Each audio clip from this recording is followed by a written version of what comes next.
Acabei de descobrir que o cara que fez um dos maiores sucessos da música gospel também é o compositor dessas músicas. Eu não tenho carro, não tenho teto. Você está próximo de descobrir a origem de uma canção que é mais tocada nas igrejas. E quando você descobrir isso, você vai ficar chocado. Tem uma relação gigantesca com religião de matriz africana, que a minha música vem daí.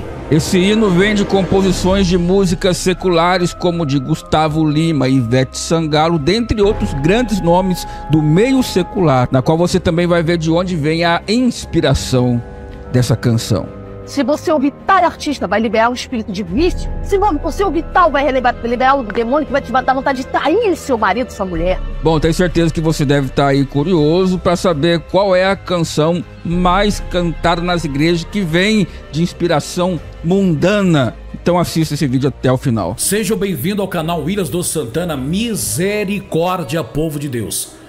Você não sabia? Cuidado com este hino. Gostaria que você deixasse seu like, compartilhasse o máximo de pessoas.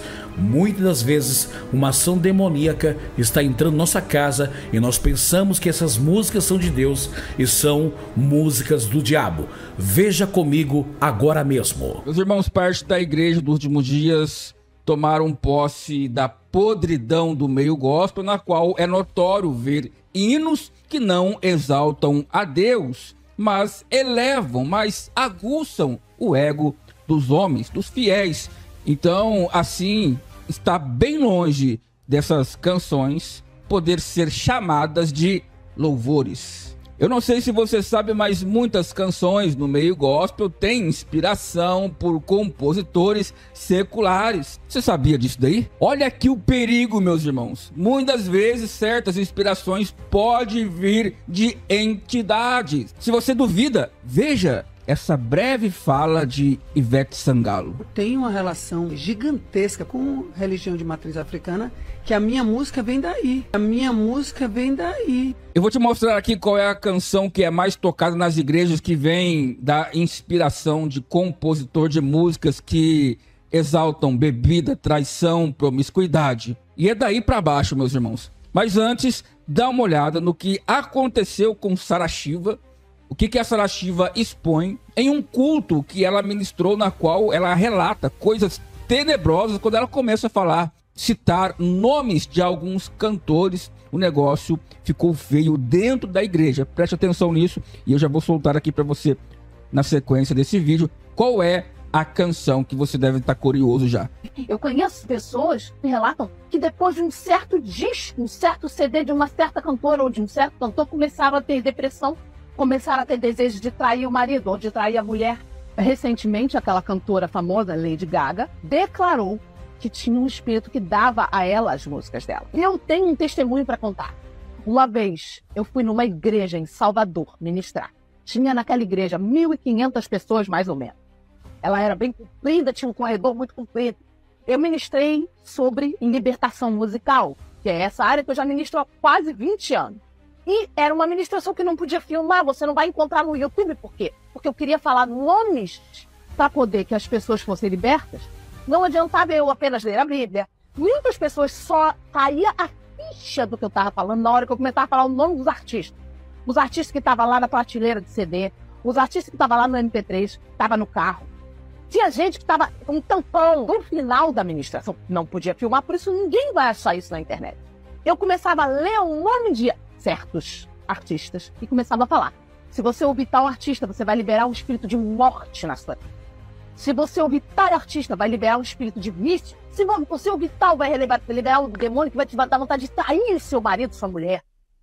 E outro de bebida, outro de vício, disso, daquilo. Eu ia falando o nome dos demônios de acordo com cada música, cada artista. E de repente eu falei o nome de uma artista, de uma cantora que é assumidamente lésbica.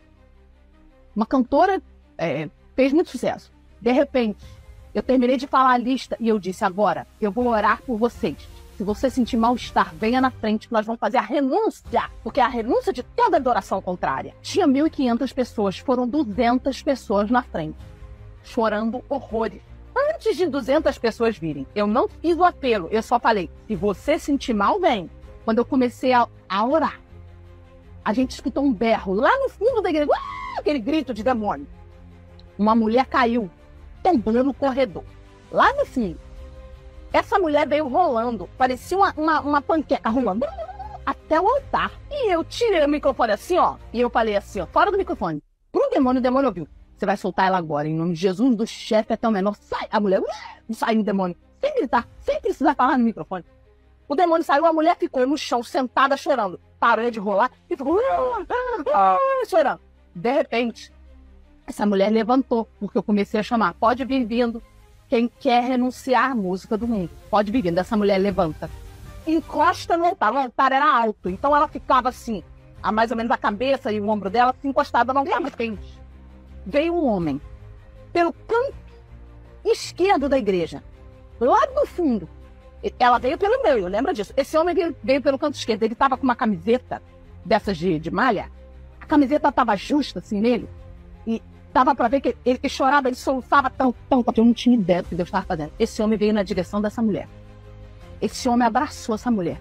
Quando ele abraçou essa mulher assustou. E eu tô de olho nela aqui. Ela foi a primeira pessoa a encostar no altar. Eu tô de olho nela. Quando eu olhando.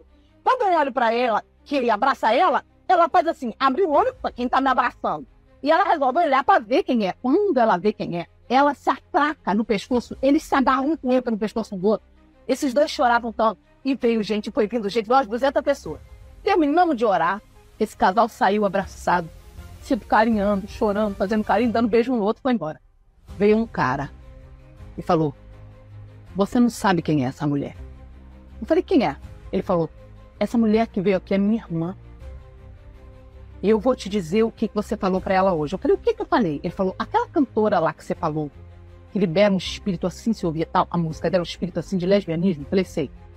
Ele falou: há um ano, ela comprou 2 CDs dessa cantora.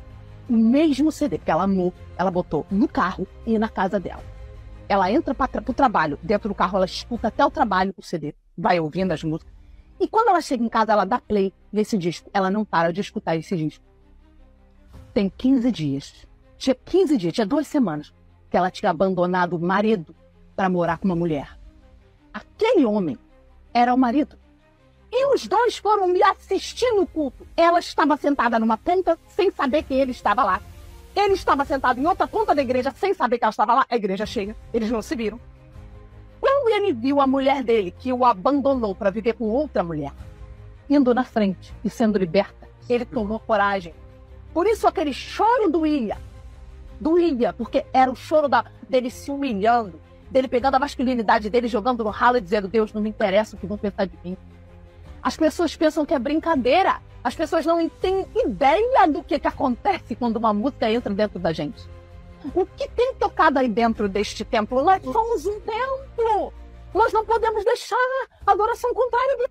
Meus irmãos, agora você vai saber qual canção de Amanda Vanessa é mais tocada nas igrejas. Ela tem composição por um compositor secular que fez essa música. Dá uma olhada só nas canções que o compositor compôs para os cantores seculares. Dá uma olhada. Acabei de descobrir que o cara que fez um dos maiores sucessos da música gospel também é o compositor dessas músicas. Eu não tenho carro, não tenho teto, e se ficar comigo é porque gosta. Hoje eu acordei e me veio a falta de você, saudade de você, saudade de você. Oh, oh, oh, oh, oh, oh, alegria, alegria, porque eu te amo, eu nem sei mais. Quero te amar cada vez mais. O que da vida. Tô falando do cara que fez essa música. Bom, meus irmãos, tá aqui agora a canção que é mais tocada aí nas igrejas, que tem a origem de um compositor que compõe letras de traição, bebedeira e por aí vai. Tudo mais um pouco. É a música de Amanda Vanessa, Tá Chorando Por Quê? Dá uma olhada aí. Não chore, quem cuida de você não dorme. Levanta, tem muita gente que te ama. tô falando de um dos maiores compositores da música contemporânea brasileira, o baiano Felipe Escandurras. E aí, melhor no gospel, melhor no mundão ou nos dois? Pois é, meus irmãos, eu já sabia disso daí há tempos, há tempos. O hino é fácil de se identificar, pois, em primeiro lugar, ele exalta ao homem, não a Deus. 90% do hino ele mexe com o ego do homem. É só você prestar atenção, já no comecinho da letra você vai ver. Tá chorando por quê? Se você tem um Deus que cuida de você, que nunca te esqueceu, é sempre o eu. Nunca me esqueceu. Lembra de onde que você veio, aonde que você chegou agora. Tá falando sempre da pessoa, você, o eu, me exaltando. Não é para você estar aqui, mas Deus falou assim, esse aí vou levantar. É Deus levantando o homem, e não o homem exaltando a Deus, adorando a Deus, louvando a Deus. Tá chorando por quê? Coitadinho, você tá chorando por quê? Deus mandou te dizer que vai acontecer. Deus mandou te dizer que tudo vai passar, que tudo vai mudar. Aonde esse hino exalta a Deus? Eu acredito que esse hino ele pode ser sim. É louvável até para encorajamento do homem.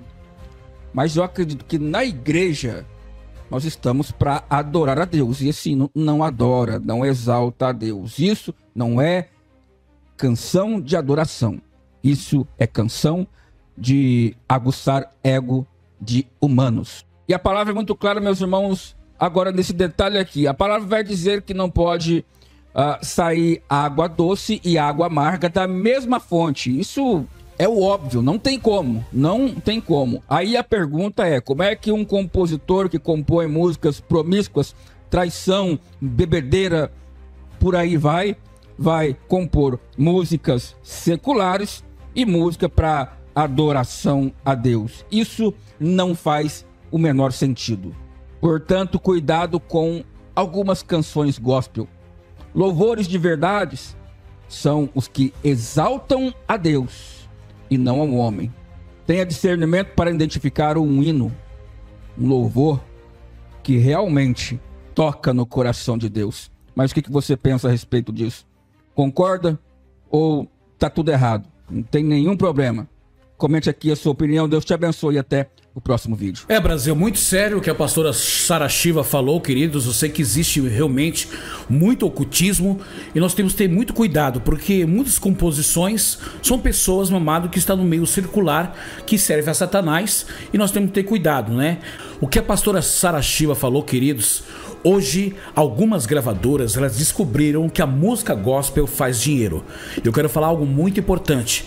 Tem muitos compositores, meu amado, que são filhos de Satanás, e ele sabe que a música, meu amado, atrai as pessoas. O diabo era o ministro de louvor. Então tenha cuidado, meus amados, porque o louvor tem que ser exaltado somente a Deus, tá certo? E hoje o diabo tem agido de uma forma dentro das igrejas, com ocultismo, com música gospel, e você pensa que é uma música que veio de Deus, mas não veio de Deus, veio da terra, até mesmo usado por homens malignos. Amém? Gostaria que vocês compartilhassem o máximo de pessoas o que você achou desse vídeo. Tome cuidado, meus amados, nem tudo aquilo que fala que é de Deus é de Deus. É uma canção linda, com certeza, mas nós temos que vigiar. Da mesma fonte não pode jorrar duas fontes, tá certo? Que Deus abençoe, compartilhe, dê seu like e dá um glória a Deus misturado com aleluia.